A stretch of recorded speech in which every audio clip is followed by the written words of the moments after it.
The story takes place in a suburban town where everyone knows everyone. It's a place where the streets are lined with neatly trimmed hedges, and the houses are picture-perfect with white picket fences. The kind of town where the local coffee shop owner knows your name and order by heart, and the biggest scandal is usually about whose lawn won the annual Neighborhood Beautification Award. This seemingly idyllic setting is where I, Noah, have lived with my wife Olivia for the past 10 years. We don't have children, which was a mutual decision made early in our marriage. Our life together has been a blend of comfortable routines and shared experiences, from quiet dinners at home to spontaneous weekend getaways. Olivia works as a marketing manager for a large firm, while I run a small but successful IT consulting business from home. Our home, a cozy 2-story house on Elm Street, is filled with the echoes of laughter, the scent of Olivia's favorite lavender candles, and the warmth of countless memories. The kitchen, where we've spent hours cooking together, and the living room, where we've had countless movie marathons, all hold a special place in my heart. It's a place that has always felt safe and full of love. But even in this perfect town and this seemingly perfect life, cracks can form, and secrets can fester. Little did I know, the foundations of my world were about to be shaken to their core, and the safe haven I had always cherished would become the backdrop for a betrayal I never saw coming. Our relationship had always felt solid. Olivia and I met in college and quickly became inseparable. We shared similar dreams and aspirations, which only seemed to solidify our bond. I always believed we were on the same page about everything important. But looking back now, I wonder if I was simply oblivious to the signs that something was amiss. It started subtly, like a whisper in the back of my mind. Olivia had become increasingly distant over the past few months. At first, I attributed it to her demanding job. She was constantly talking about the new projects she was managing and the late hours she needed to put in. I tried to be supportive, making her favorite dinners and running errands to lighten her load. But despite my efforts, there was a palpable shift in her demeanor. Our conversations, once filled with laughter and deep discussions, had become stilted and brief. She was often glued to her phone, smiling at texts she never shared with me. When I asked about it, she brushed it off, saying it was just work or messages from friends. I wanted to believe her, so I pushed my doubts aside, convincing myself that I was being paranoid. One evening, as I was cleaning up after dinner, Olivia announced that she was going out with some colleagues to a new wine bar that had just opened in town. It wasn't unusual for her to socialize with her work friends, but there was something in the way she said it that made me uneasy. She was overly enthusiastic about what seemed like a routine night out, and there was a glint in her eye that I couldn't quite place. "Do you want to join us?" she asked, almost as an afterthought, knowing full well that I had an early morning meeting the next day. I shook my head, smiling. "No, you go ahead and have fun. I'll hold down the fort." She kissed me on the cheek and hurried out the door, leaving behind a faint trace of her perfume that lingered long after she was gone. I tried to immerse myself in work, but my mind kept drifting back to Olivia. The feeling of unease gnawed at me, refusing to be ignored. The following weeks brought more of the same. Olivia's late nights became more frequent, and her excuses more elaborate. She was either at work events, out with friends, or at the gym. I began to notice other small changes too. New clothes, a different perfume, and an increased interest in her appearance. She started carrying herself with a renewed confidence that was both attractive and alarming. One night, while she was out again, I decided to do something I had never done before. I went through her things. It wasn't a proud moment, but my suspicion had grown too strong to ignore. I rifled through her drawers, checked her phone bills, and even glanced at her emails. Nothing seemed out of the ordinary, and I felt a pang of guilt for doubting her. But then, I found it. Tucked away in the back of her closet was a small box containing receipts from expensive restaurants and hotels. Names of places I had never been to with her. There was also a receipt for a jewelry store, with a date that coincided with one of her work trips. My heart sank as I realized the implications. These weren't just random outings or gifts. These were signs of something much more intimate. I sat down on our bed, the weight of the discoveries pressing down on me. The evidence was circumstantial, but the pattern was clear. My mind raced with possibilities, each one more painful than the last. I couldn't bring myself to confront Olivia without more concrete proof, but I also couldn't ignore the growing suspicion that my wife was hiding something from me. From that moment on, I became hyper-aware of her actions, scrutinizing every word and gesture. I was torn between wanting to trust her and needing to uncover the truth. The foundation of our marriage, once solid and unshakable, now felt fragile and uncertain. And as much as I wanted to believe that we could weather any storm, I couldn't shake the feeling that a tempest was brewing just over the horizon. It was a Saturday morning, and Olivia had left early for what she described as a much-needed spa day. She kissed me lightly before leaving, promising to be back by dinner. I watched her drive away, feeling a gnawing sense of unease. The spa day wasn't what bothered me. It was the pattern of behavior that had become too consistent to ignore. With the house to myself, I decided to take a walk to clear my head. But as I passed by the local coffee shop, I saw something that made me stop dead in my tracks. Olivia's car was parked outside the hair salon across the street. It wasn't unusual for her to get her hair done, but she had been adamant about her spa day plans, and the salon wasn't known for offering spa services. I decided to wait, curiosity getting the better of me. I grabbed a coffee and sat by the window, keeping a discreet eye on the salon. Hours passed, and I began to feel foolish for doubting her. Just as I was about to leave, I saw her.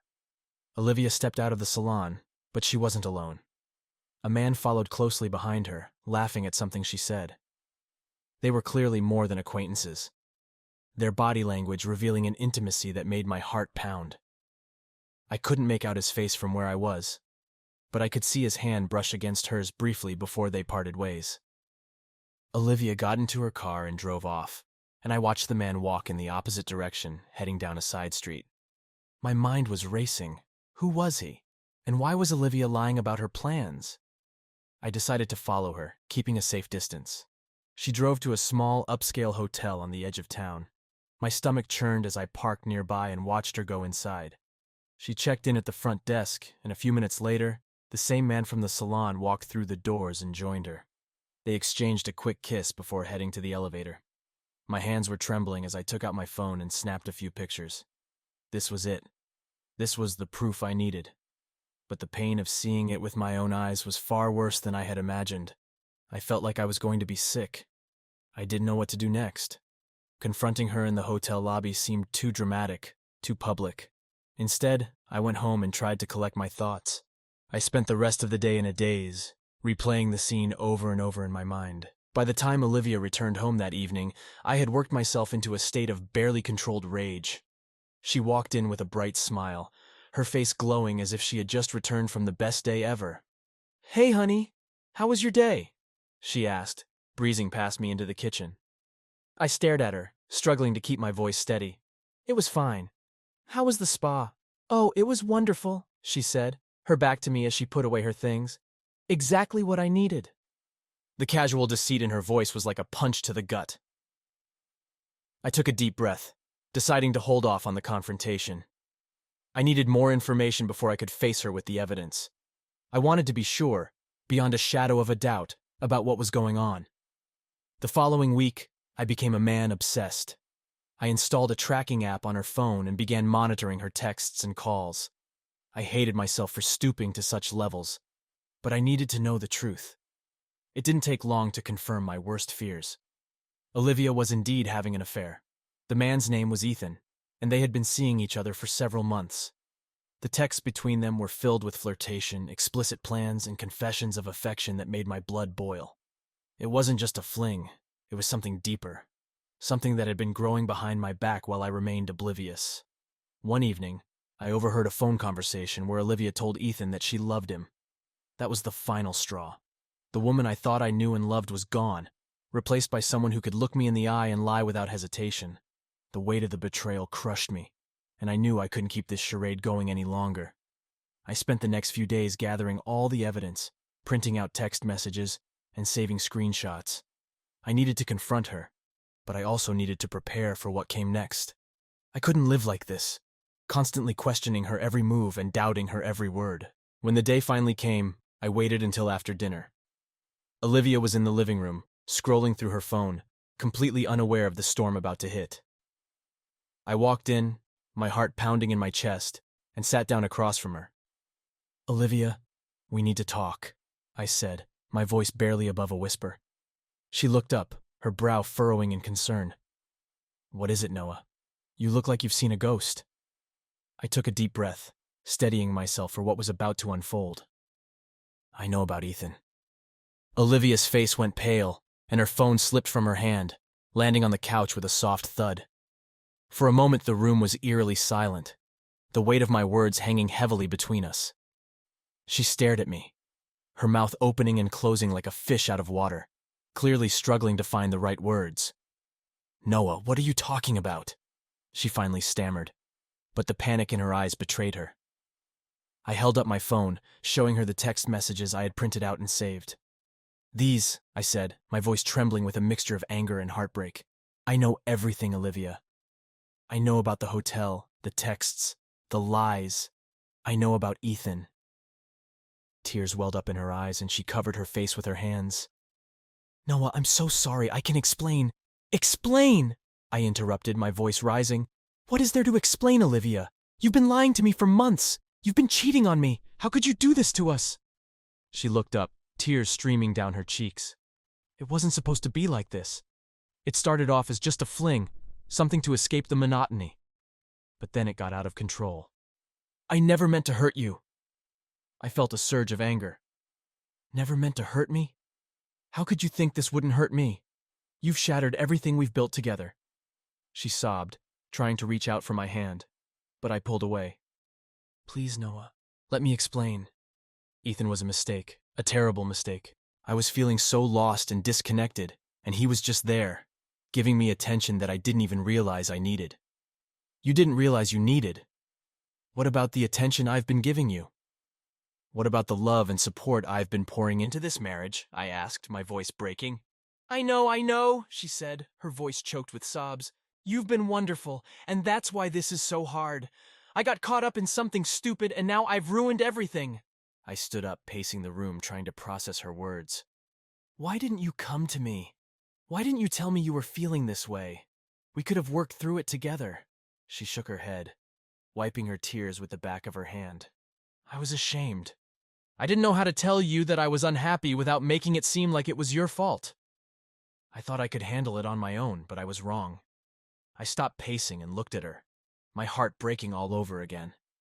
So what now, Olivia? Where do we go from here? She took a deep breath, her hands trembling. I don't know. I love you, Noah. I never stopped loving you. But I understand if you can't forgive me. I've betrayed your trust in the worst way possible. I sat back down, feeling exhausted and defeated. I need time to think. I can't just pretend like everything is okay. You've broken my heart, Olivia. She nodded, more tears streaming down her face. Take all the time you need. I'll do anything to make this right, to earn back your trust. I sighed, running my hands through my hair. I don't know if that's possible. Trust isn't something you can just patch up with an apology. It takes time. And even then, it might never be the same. She cried silently, and I felt a pang of sympathy despite my anger. This was a woman I had loved deeply, and seeing her like this tore me apart. But the betrayal was too raw, too painful to overlook. I'm going to stay with a friend for a few days, I said finally. I need some space to figure out what I want, what we should do. She nodded again, not trusting herself to speak. I grabbed a few essentials and left the house, my heart heavy with the weight of our broken dreams. As I drove away, the reality of the situation settled in. This wasn't just a nightmare I could wake up from. This was my life now, and I had no idea how to piece it back together. The next few days were a blur. I stayed with my friend Jake, who had been a rock through this whole ordeal. He didn't pry, offering a listening ear when I needed it, and giving me space when I didn't. Noah, you need to decide what you want, Jake said one evening as we sat on his porch nursing beers. Do you want to try to fix things with Olivia, or is it time to move on? I sighed, staring at the stars. I don't know, Jake. Part of me wants to believe we can fix this, that we can find a way back to each other. But another part of me is so angry and hurt that I can't even look at her without feeling betrayed. He nodded thoughtfully. It's a tough call, man. You have to think about what's best for you. What will make you happy in the long run? That night, I lay awake, wrestling with my thoughts. Could I forgive Olivia? Could I move past the betrayal and rebuild our marriage? Or was it time to accept that some things are broken beyond repair? By the time morning came, I still didn't have a clear answer. But I knew one thing for sure. I couldn't keep living in limbo. I needed to confront Olivia again, to have an honest conversation about where we stood and what we wanted. When I returned home, Olivia was waiting for me. She looked as if she hadn't slept, her eyes red and puffy from crying. We sat down at the kitchen table, the silence between us heavy with unspoken words. "Noah," she began, her voice barely above a whisper. "I've done a lot of thinking these past few days. I know I don't deserve your forgiveness, but I want you to know that I'm committed to making things right. Whatever it takes, I'll do it." I took a deep breath, meeting her gaze. "I've been thinking too, and while I appreciate your willingness to fix things, I need to be honest with you. I don't know if I can ever trust you again, Olivia. You've hurt me in a way I never thought possible." She nodded, tears filling her eyes once more. "I understand. And if you need to walk away, I won't hold it against you. But please know that I love you, and that I'll never stop regretting what I've done." Her words hung in the air, a testament to the love we once shared, and the pain that now defined our relationship. I knew this conversation was only the beginning of a long and difficult journey, one that would require patience, honesty, and a willingness to face the painful truth head on. As we sat there, I realized that the path forward was unclear. But one thing was certain. We couldn't go back to the way things were.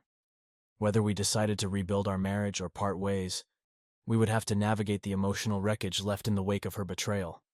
And whatever happened, we would both have to find a way to heal and move forward, even if it meant doing so separately.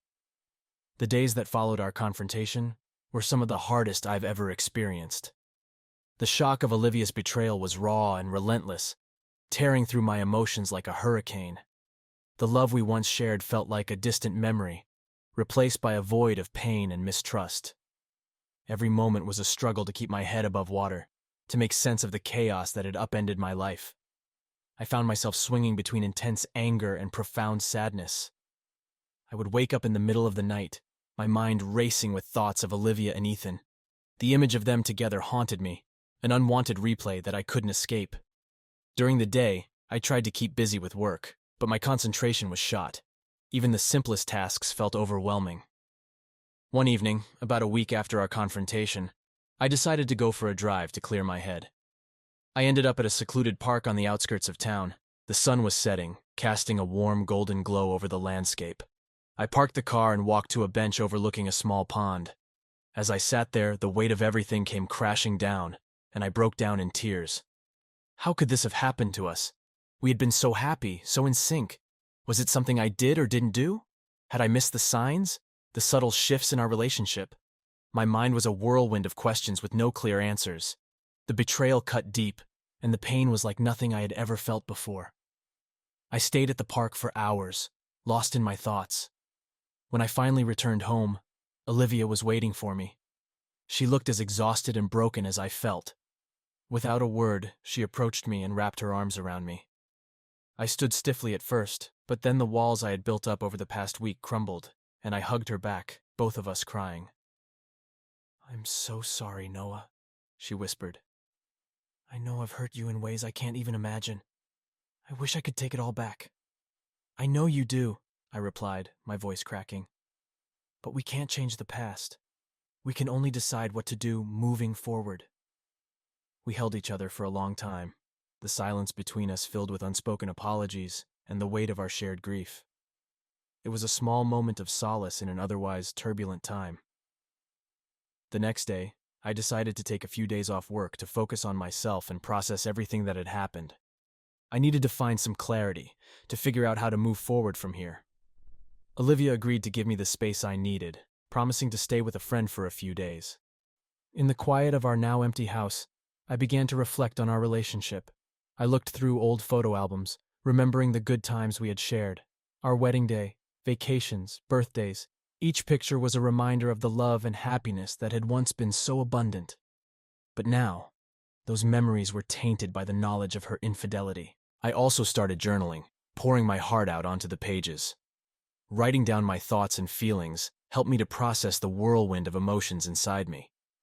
It was therapeutic, a way to release some of the anger and pain that had been building up.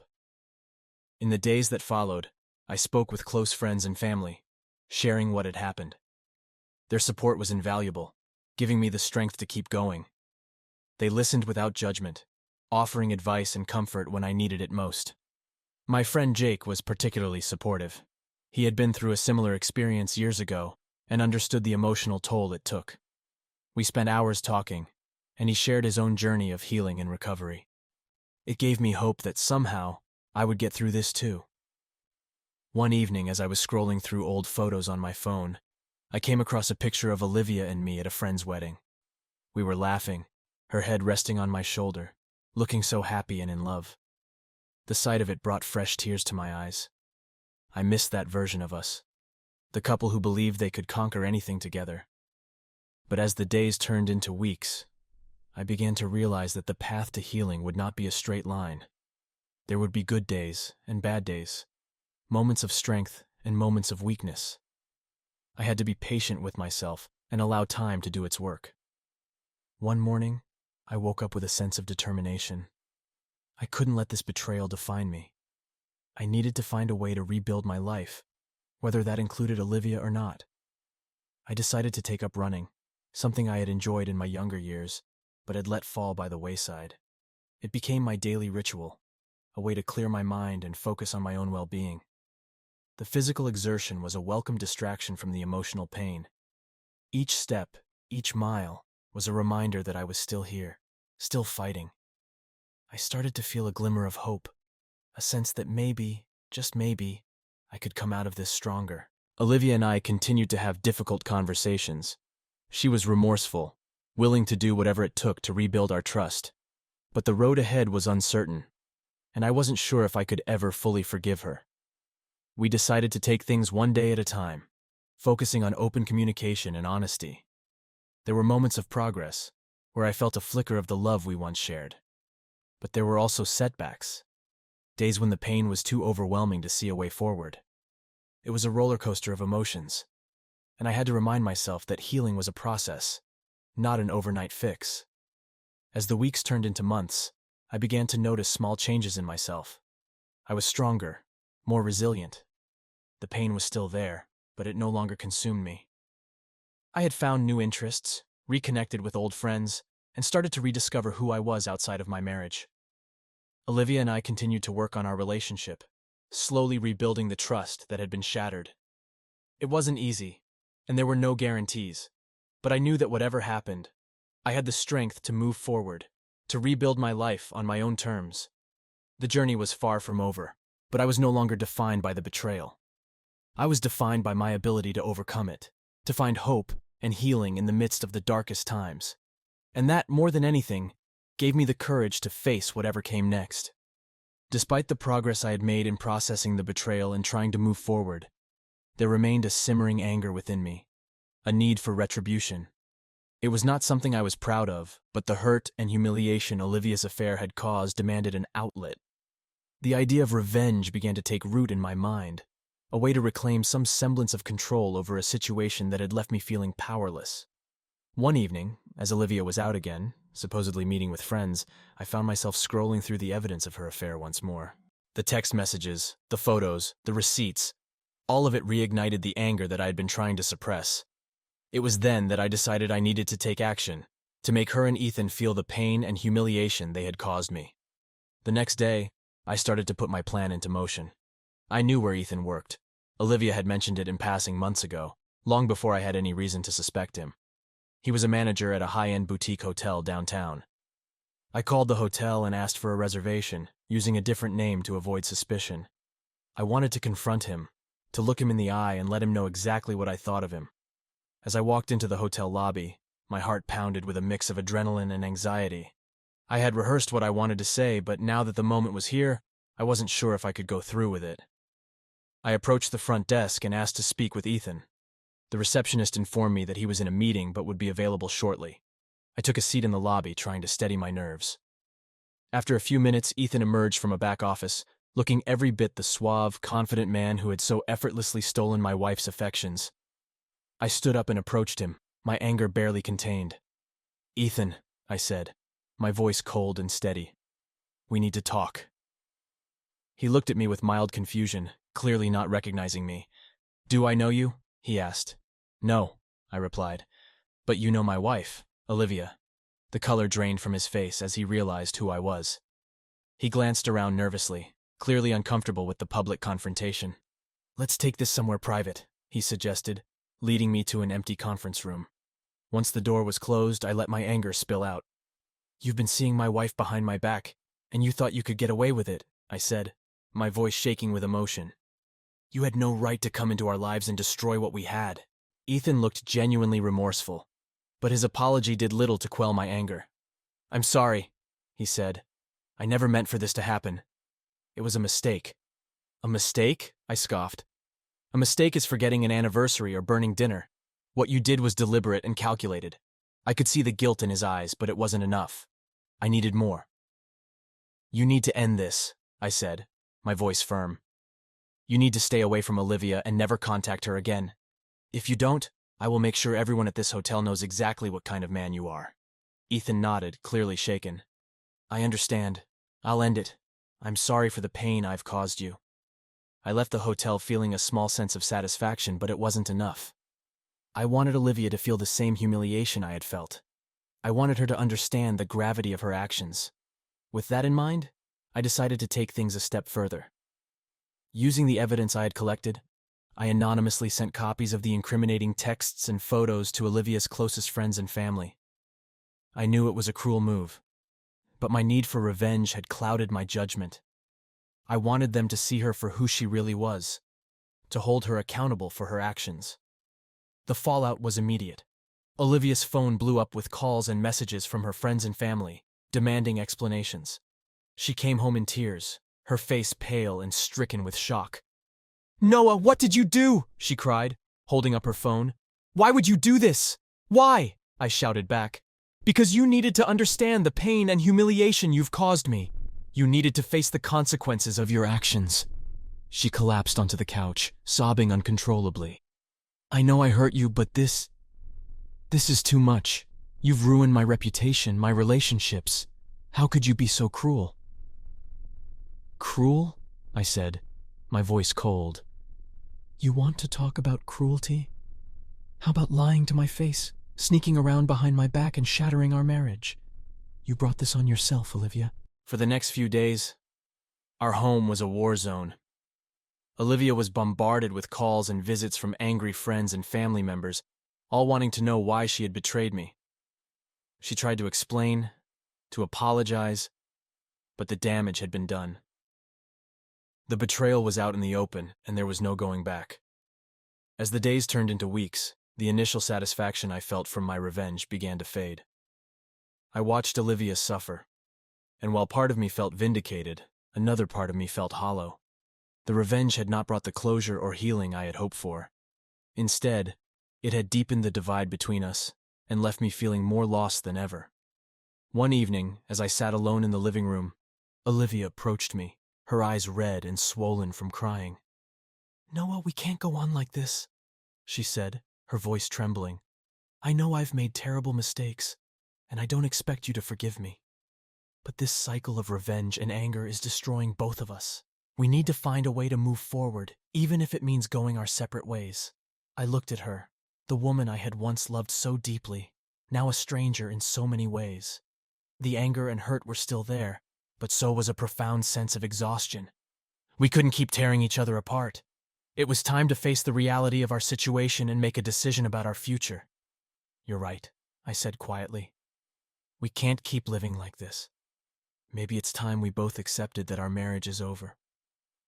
Olivia nodded, tears streaming down her face. "I never wanted it to end this way, Noah. I loved you. I still do, in some way. But I know I've lost your trust, and I don't know if we can ever get it back."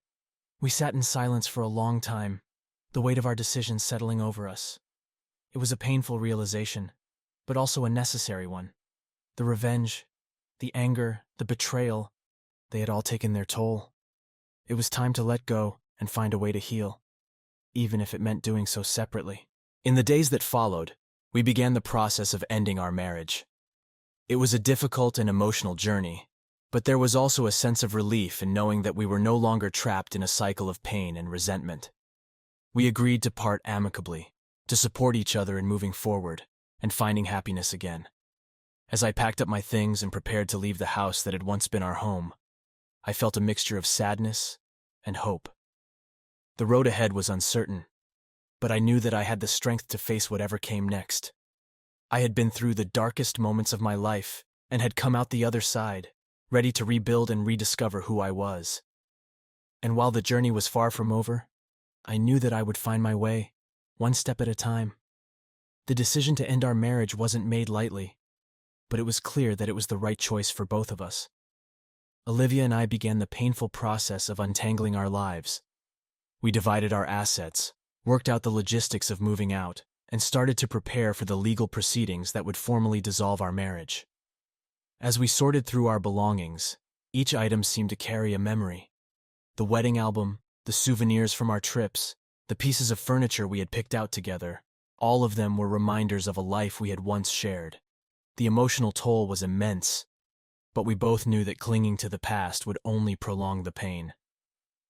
Olivia found an apartment a few miles away, and we agreed that it would be best if she moved out first. I watched as she packed her things, her eyes filled with regret and sorrow. There were no more angry words or accusations, just a quiet acceptance of the end of an era. On her last day in the house, we shared a moment of bittersweet silence. "I hope you find happiness, Noah," she said softly. "I hope you find someone who can give you the love and loyalty you deserve." "Thank you, Olivia," I replied. "I wish the same for you. I hope you find peace and a fresh start." With that, she left, and I was alone in our once shared home. The silence was deafening, and the emptiness was overwhelming. But there was also a sense of liberation. For the first time in months, I felt a glimmer of hope for the future. The legal proceedings were straightforward. We both agreed on an uncontested divorce, and with no children or complicated financial ties, the process moved quickly. Our lawyers handled most of the details, and we signed the final papers in a sterile conference room. There were no dramatic courtroom scenes or bitter arguments, just a mutual understanding that our marriage had run its course.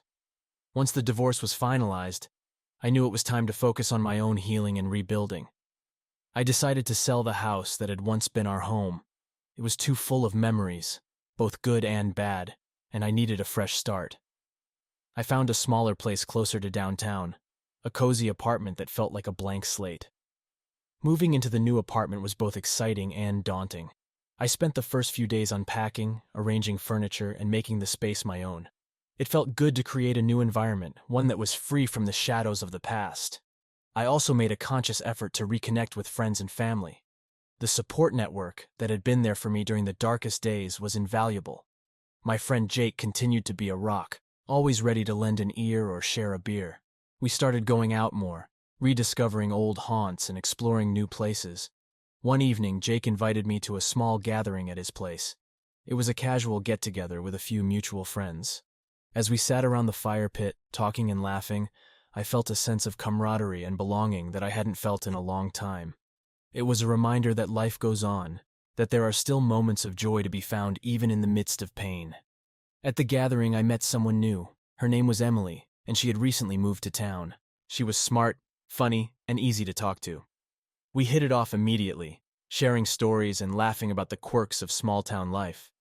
As the evening went on, I found myself drawn to her warmth and positivity. Over the next few weeks, Emily and I started seeing each other more often. We took things slow, both of us cautious after our own past experiences. But there was something special between us, a connection that felt genuine and hopeful. One sunny afternoon, we decided to go hiking at a nearby nature reserve.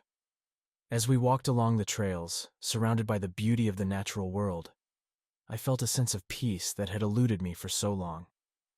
Emily and I talked about everything and nothing, enjoying the simplicity of each other's company. At the top of the trail, we sat on a rock overlooking a stunning vista. The view was breathtaking, and as we sat there in comfortable silence, I realized how far I had come. The pain of the past was still there, but it no longer defined me. I had found a way to move forward, to find new beginnings and new possibilities.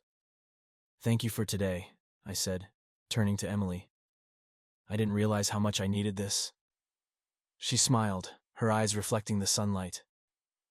"I'm glad we could share it. It's beautiful up here." As we made our way back down the trail, I felt a sense of optimism and anticipation. The journey of healing and rebuilding was ongoing, but I was no longer alone.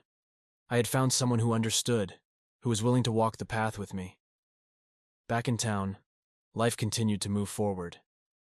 I immersed myself in work, finding new projects and opportunities that challenged and inspired me. My business began to thrive again, and I felt a renewed sense of purpose and direction. Emily and I grew closer, our relationship deepening with each passing day. We shared our hopes and dreams, our fears and uncertainties. There were no guarantees, but there was a sense of mutual respect and understanding that gave me hope. One evening, as we sat on the balcony of my apartment watching the sunset, Emily took my hand. "Noah, I know we've both been through a lot, but I want you to know that I'm here for you, whatever comes next." I squeezed her hand, feeling a rush of gratitude and affection. "Thank you, Emily. I feel the same way. I'm glad we found each other." As the sun dipped below the horizon, I realized that I had come full circle. The pain and betrayal that had once consumed me had given way to healing and new beginnings. I had found a way to move forward, to embrace the future with hope and resilience.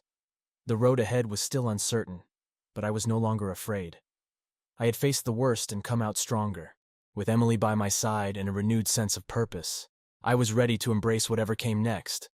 Life, I had learned, is a journey of twists and turns, of highs and lows. But it is also a journey of resilience and renewal, of finding strength in the face of adversity. As I looked out at the world before me, I knew that I was ready for whatever lay ahead, confident in the knowledge that I could weather any storm and find joy in the journey. A year had passed since the day I discovered Olivia's betrayal, and though the scars remained, I found myself in a much different place. Stronger, more resilient, and ready to embrace the future. Life had a way of surprising me, teaching me that even in the midst of heartache, there were lessons to be learned and new beginnings to be found. Emily and I had continued to grow closer. Our relationship, grounded in mutual respect and shared experiences, had blossomed into something beautiful. We spent weekends exploring new hiking trails, trying out new recipes, and even taking spontaneous road trips. Her presence brought joy and stability back into my life, something I had thought was lost forever. One sunny afternoon, as we sat in the park watching the ducks swim in the pond, Emily turned to me, her eyes filled with warmth and sincerity. "Noah, I've been thinking a lot about us and our future. I know we've both been through so much, but being with you has been the happiest I've ever been." I smiled, feeling a rush of gratitude. "I feel the same way, Emily. You've brought so much light into my life. I can't imagine it without you." She took my hand, her touch gentle and reassuring. "I've never felt this way before, and I want us to build something lasting together. What do you think about moving in together?" Her question took me by surprise, but it was a pleasant one. I had been thinking about the same thing, but hearing her say it out loud made it feel more real. "I'd love that," I said, my heart swelling with happiness. "Let's do it." We spent the next few weeks finding a place that felt like ours. We settled on a charming townhouse with a small garden, perfect for morning coffees and lazy afternoons. Moving in together felt like the natural next step, and as we unpacked boxes and arranged furniture, I felt a sense of completeness I hadn't felt in a long time. Life with Emily was a new chapter, filled with laughter, love, and the kind of everyday moments that make life special. We hosted dinners with friends, took up gardening, and even adopted a rescue dog named Max, who quickly became a beloved member of our little family. Through it all, I continued to reflect on the journey that had brought me here. The betrayal, the heartbreak, the anger, all of it had been necessary steps in my growth and healing. I realized that holding on to resentment would only keep me tied to the past, preventing me from fully embracing the present and future. One day, I received an unexpected phone call from Olivia. It had been months since we last spoke, and hearing her voice brought back a flood of memories. She sounded nervous but determined. Noah, I know this might be strange, but I wanted to check in and see how you're doing. I'm doing well, Olivia, I replied, genuinely meaning it. How about you? I'm doing better, she said, her voice softer. I've been working on myself, trying to understand the mistakes I made and how to move forward. I wanted to apologize again for everything. I know words can't undo the hurt, but I hope you know that I regret it deeply. Her apology, though long overdue, felt sincere. I appreciate that, Olivia.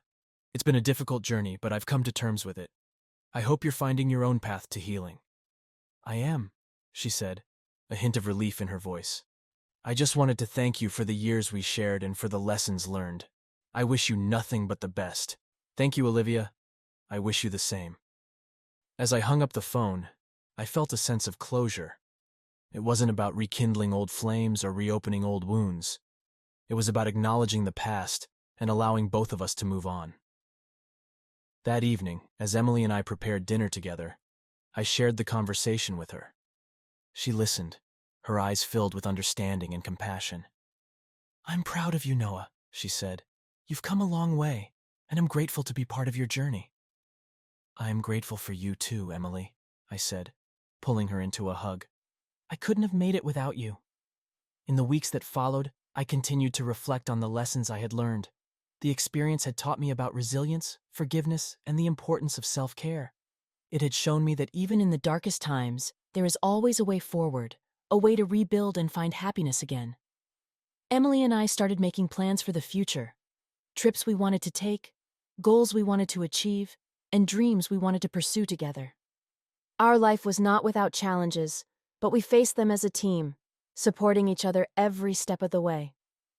As the seasons changed, I found myself feeling more at peace than I had in years. The pain of the past had faded, replaced by a sense of gratitude for the present and hope for the future. I had learned to let go of what I couldn't control and to focus on the things that brought me joy and fulfillment. One evening, as we sat in our garden, watching the sun set over the horizon, Emily turned to me with a smile. Noah, I have something to tell you. I raised an eyebrow, curious. What's that? She took a deep breath, her eyes sparkling with excitement. I'm pregnant. For a moment I was speechless, my heart pounding with a mix of shock and joy. Are you serious? I finally managed to say. She nodded, tears of happiness in her eyes. Yes, we're going to have a baby. I pulled her into my arms, overwhelmed with emotion. This is amazing, Emily. I can't believe it. We're going to be parents. As we sat there, holding each other and dreaming about the future, I realized how far I had come. The journey from betrayal to healing had been long and difficult, but it had led me to a place of profound happiness and love. I had found a new beginning, a new chapter, and a new purpose. Life, I had learned, is full of unexpected twists and turns, but it is also full of second chances and new beginnings. As I looked at Emily, my heart filled with love and gratitude. I knew that no matter what challenges lay ahead, we would face them together, ready to embrace the journey with open hearts and unwavering hope.